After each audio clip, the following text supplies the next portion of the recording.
ejo bundi nari ndi kuva mu cyumba kiwe nkubitana n'ikintu cyitwa imbaraga se umva nziheruka nyiri iwacu mu cyaro.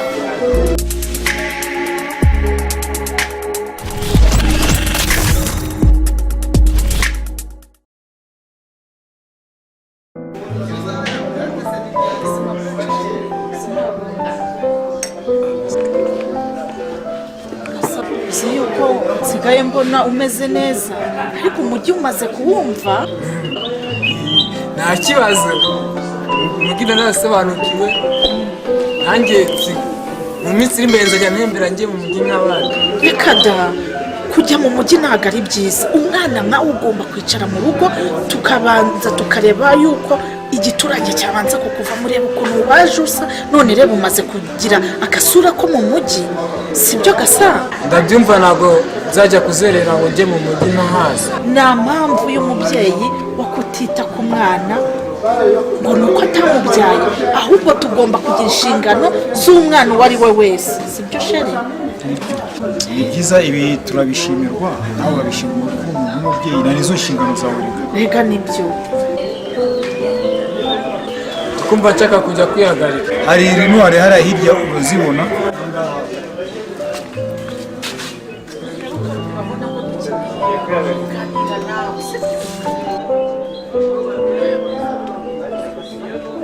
Ariko mama bra uriya mwana tugomba kumwitaho akagira ubuzima bwiza burenze buriya yari afite. Urabona ko ari kugenda biba ubuzima bw'ibintu.